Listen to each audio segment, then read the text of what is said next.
You're watching WHPS, Highland Park, Detroit.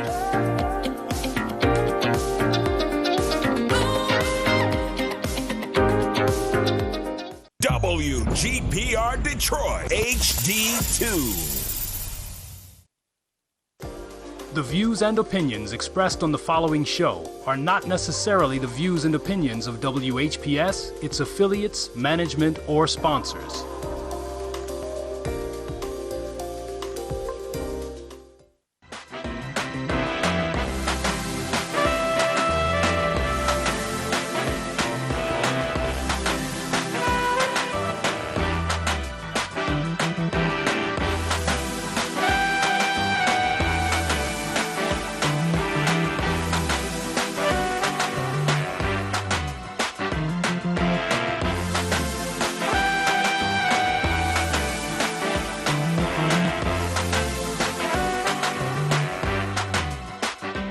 Hello, everybody trying to get this Asher skin together.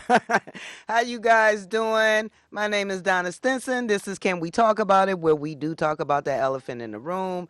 Before I begin, I want to give my husband, Charles, a shout out. Hey, Charles, how you doing? I hope everything is going good for you at your job today. So we're going to get right into the show.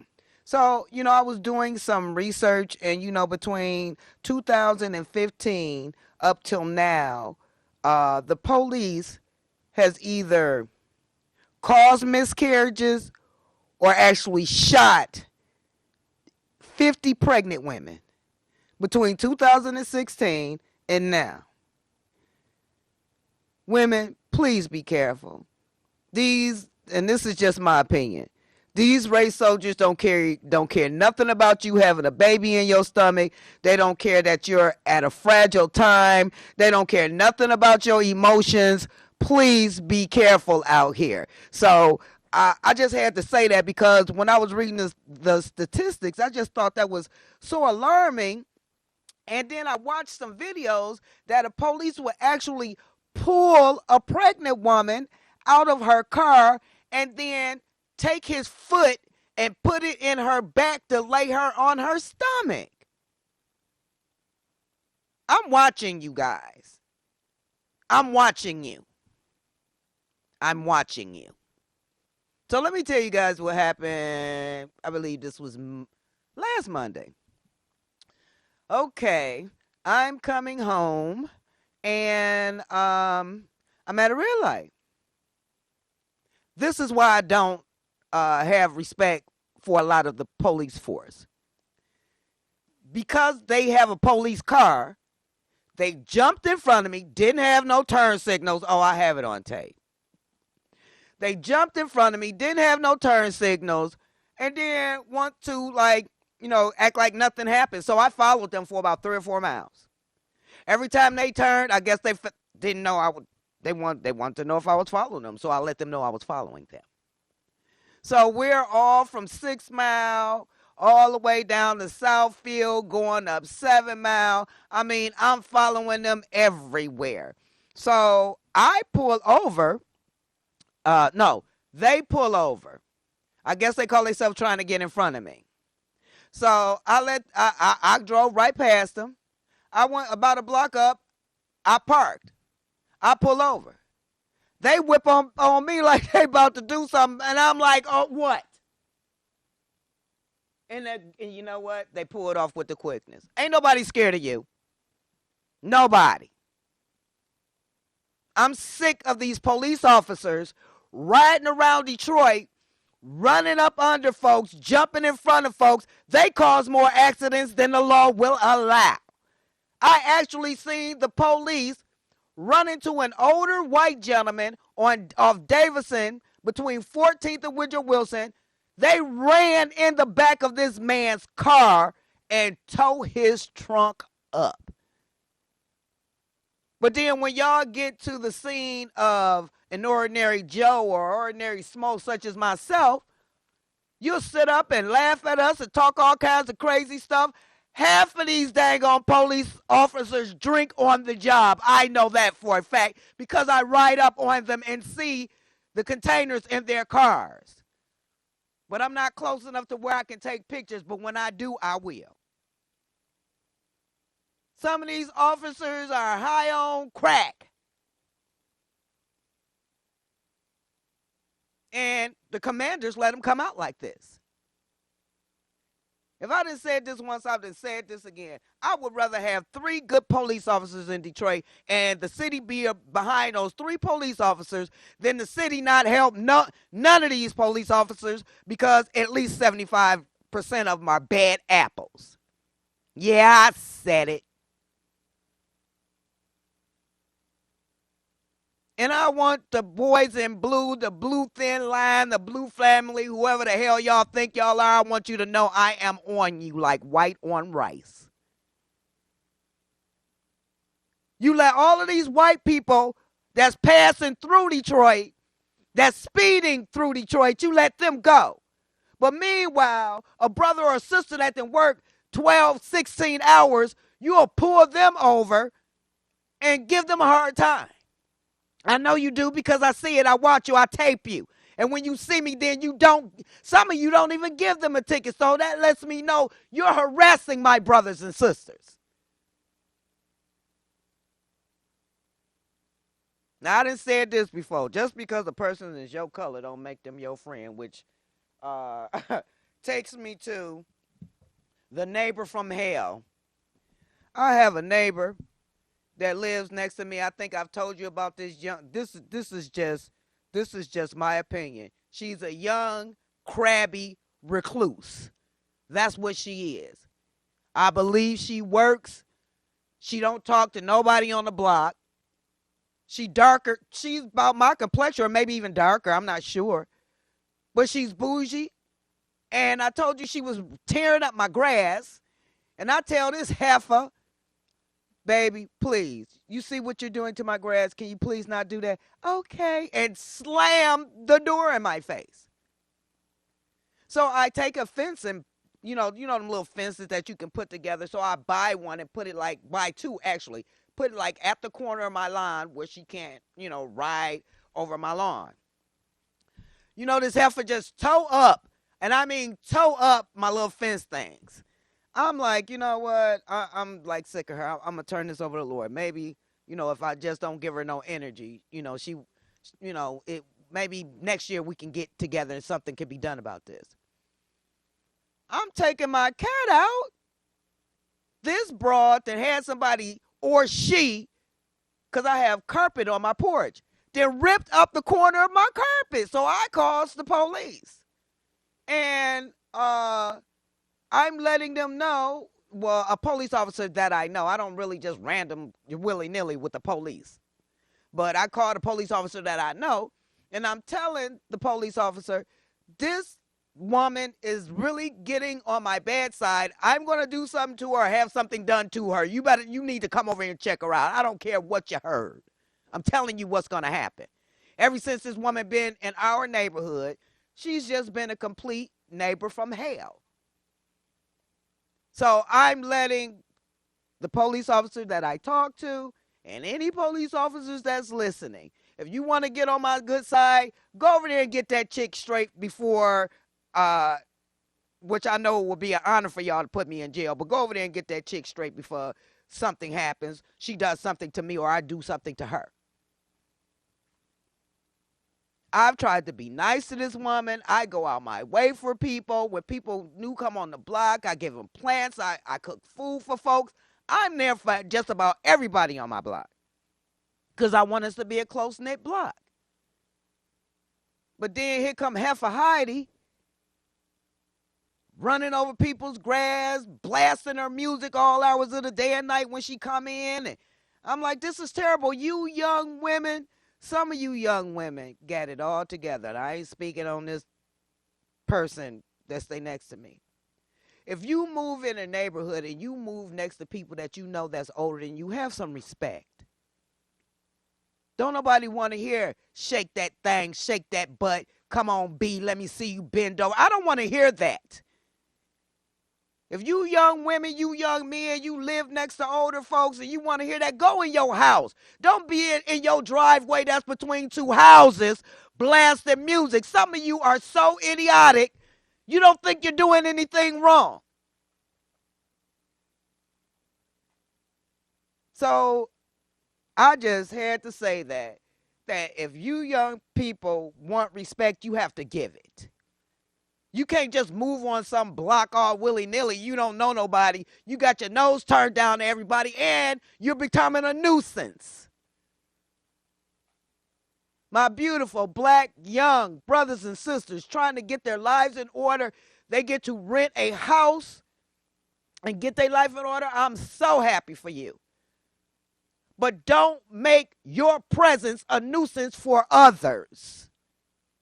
Because I'm about to start videotaping everything this chick does. Because I'm sick of her. So, now, we were talking about the elections. And a lot of the black folks didn't get in. And now, there's a lot of Caucasians and everything. And so they had Brenda Lawrence on Let It Rip. And she was talking about Gretchen Whitmer and Tudor Dixon, or whatever her name is. I think it's Tudor or whatever it is. So she was like, well, it's two women, and everybody's talking about their sexuality, and they talking about they got two fine women. I wouldn't. Excuse me, this is just the way I perceive you, fat butt. Excuse me, just because nobody calling you fine, don't be getting down on these two young white women that's running for office. All you see is they fine, and everybody's talking about how fine these two women are in their eyes.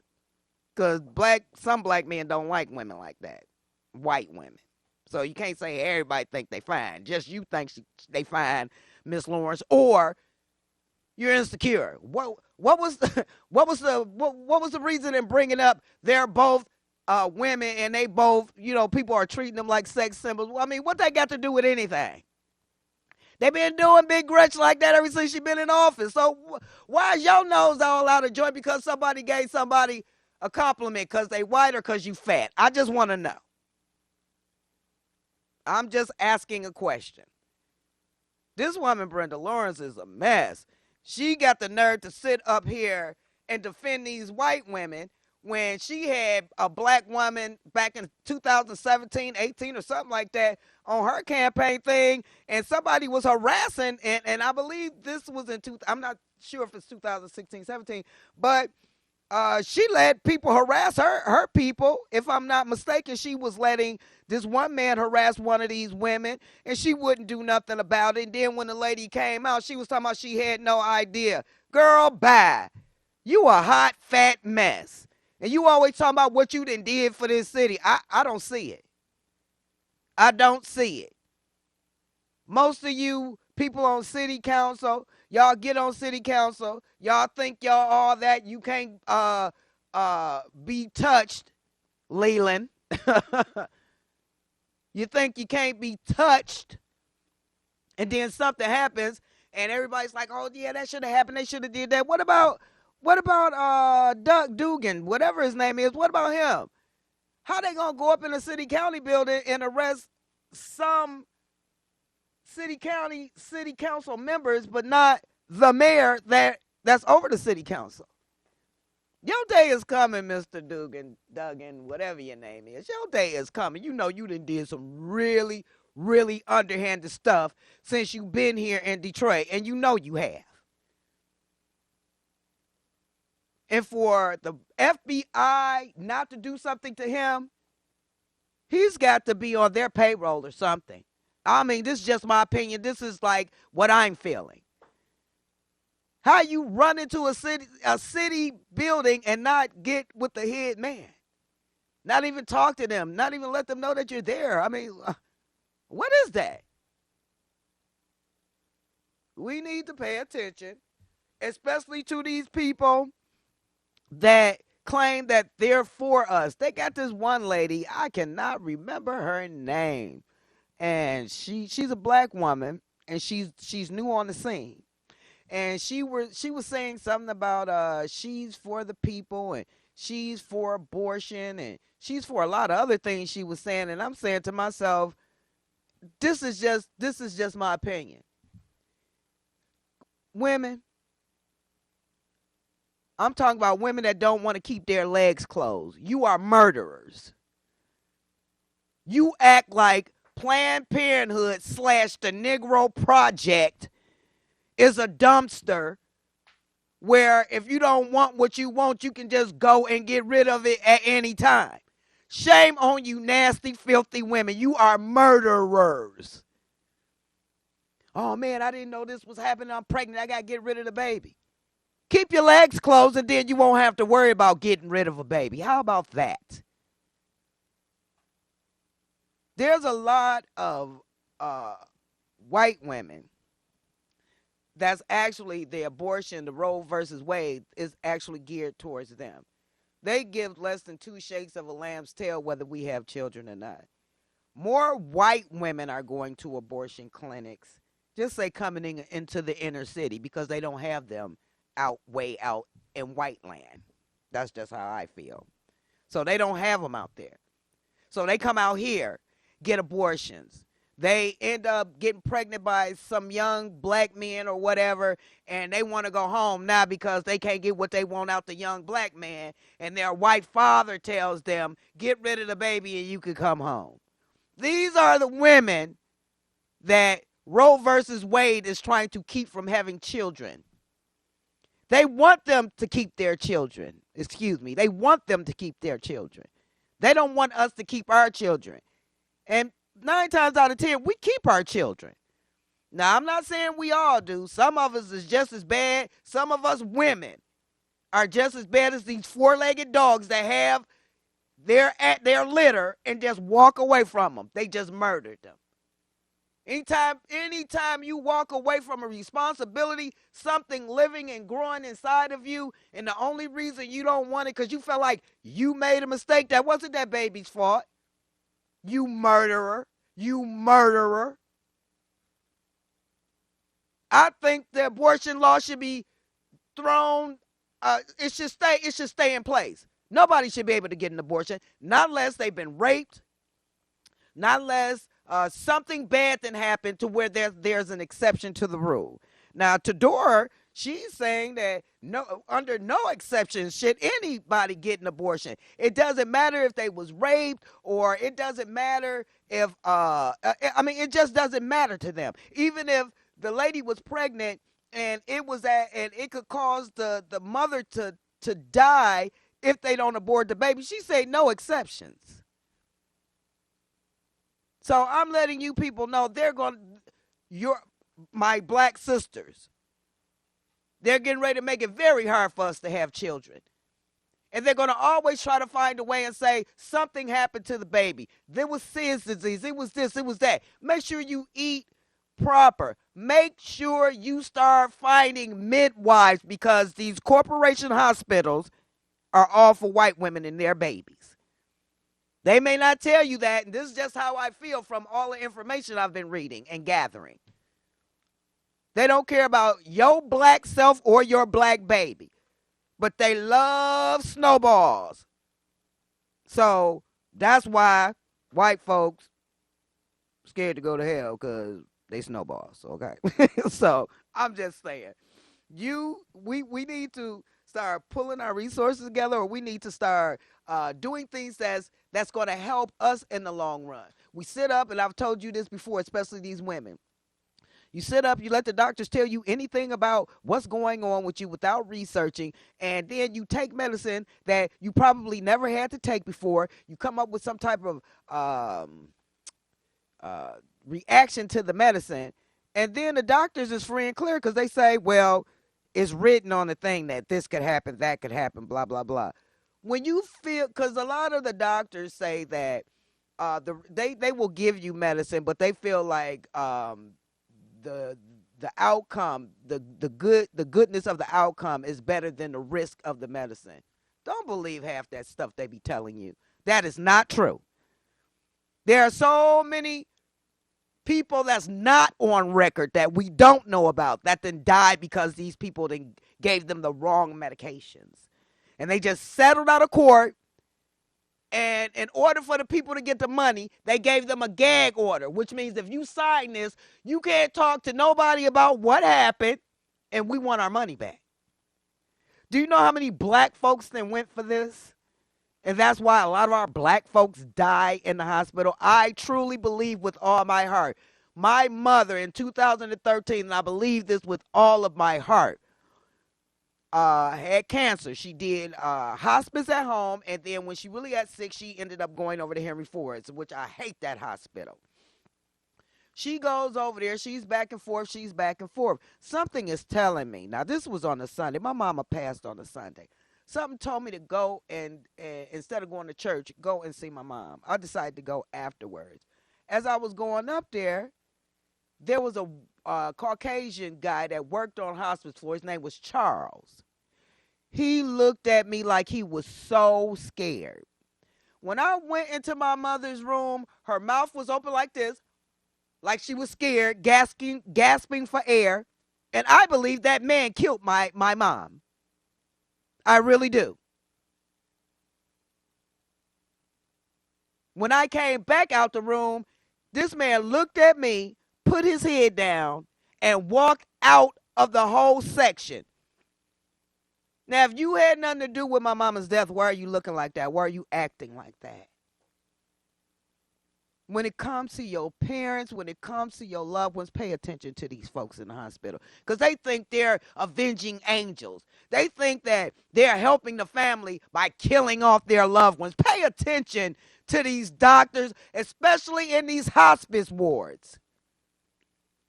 You'd be like, well, we just seen her yesterday and she was doing so good. Yeah, that's because Mr. Charles probably killed them. And I ain't talking about the one at Henry Ford's because it's Henry Ford's. There's a Grady Hospital. And, you know, they got some of these hospitals. I think is it Kentucky, Atlanta? They got a Grady Hospital. They say it's like they call them the Hospital of Death. That's how I feel about Henry Ford. The Hospital of Death. Then you wonder why people, because I tell people in a minute, don't take me there.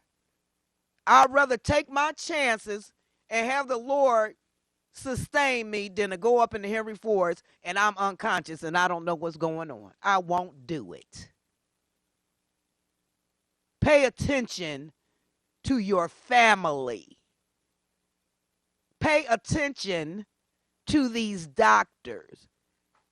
I've actually went to visit somebody in the hospital and seen, you know, how all the doctors be in the waiting room or in the room talking to, you know, the people telling them what's going on and this, that, and the other.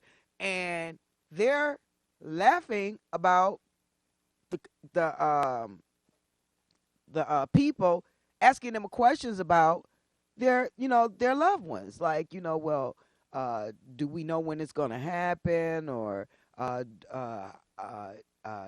can we take her home? Or can we do hospice? They was talking. And they're sitting up laughing, and I couldn't help it. I said, take care of these people. Why are you laughing at their pain? Everybody want to act like not everybody clutching the pearls and gasping and swooning. I'm going to take care of my people. Right is right and wrong is wrong. You dang on police officers, and most of you are white that do this. I don't understand why they flood our inner city with snowflakes knowing they're trying to kill us.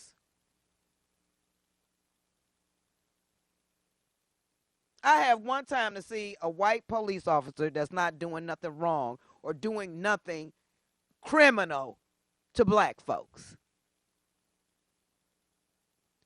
Now, let's get this straight. There are some police that I know that I love to death, and I'll go to the moon and back for them. If I don't know you, don't act like I'm your friend. If I know you and you set up and told some type of lie to me, I can't remember that police officer's name. Don't talk to me. You know, people talk about, oh, well, you should give people a chance and this, that, and the other. Some people I give a chance. Some people will never get no more than one chance from me. It all depends on what you do and who you are. Just because you don't get no more chances from me don't mean I don't love you and I won't pray for you. I pray for my enemies. I pray that the Lord, that they'll find their way to the Lord. It ain't easy. Sometimes I literally have to cry while I'm praying for my enemies because my flesh don't want to do it. That's why I feel like I can be so bold and come to you guys and tell you the things that I can tell you, because my life is an open book, basically. I have a business. I go home at least 16, probably about 16 hours a day. I'm in my home because of my business. I get cabin fever. I don't really get a chance to get out except for when I see you beautiful people. That's the only chance I ever get to get out for the most part, because I have my shirt business. I'm notary. I write poetry. I write jingles. I do a lot of stuff. I don't have time to be running the streets, not unless I run into an idiot with the color blue on and the blue and white cruisers, or the black cruisers with the yellow on it. Then I follow these idiots to see what's going on with them. Anytime, and I'm talking to these cops that jumped in front of me, anytime you think you got enough BALLS's to jump in front of me and I'm not going to do anything, guess what? You got another thing coming. If I see you doing somebody wrong, I don't care if the person is white. All depends on the attitude that I see within that person. It's all about discernment. If the person is white, they're scared and they live in the hood. Some white cops don't like white people that live in the urban neighborhoods with us. I'm watching out for them too. They're part of our community too. But you got to be careful. A lot of these people that's in our communities, they're turncoats. They're spies. And we sit up and tell, this is what's going on in the community. Miss so-and-so right there, you got to watch her. Girl, boy, you better watch so-and-so over there, and blah, blah, blah. Quit telling people about everybody on your block. You are a dang gone chump and a coward. That don't make you Miss Big, Miss Bad. That don't make you that. That just makes you a dang on loudmouth that don't nobody want to be bothered with. I'm so tired of you. I'm so tired of some of you folks, but especially the police. I'm sick of you. I'm getting sick of you. The last 2-3 weeks, the things I've seen, it's just, I can't do it. But I'm never going to stop following the police. Not as long as it's air in my body. I'm going to make sure if I can help one person not be hurt, not be shot, not go to the cemetery, I am. I'm going to help them. So on that note, you guys, I love y'all so much. When I see certain things in the street, I'm going to call it like I see it. So, before I get ready to get out of here, you young women, quit smacking your children up in these, you got them in these carry-alls, and you're taking your backhands with rings all over your fingers, busting up your children's mouth. I seen that, and I called the police. Do you know the police wouldn't even come? So on that note, I love you guys some more. I'm gonna talk some more about this woman, because it totally slipped my mind. But this woman needs her butt whooped. So until next time, you guys, I love you. Stay strong and be strong.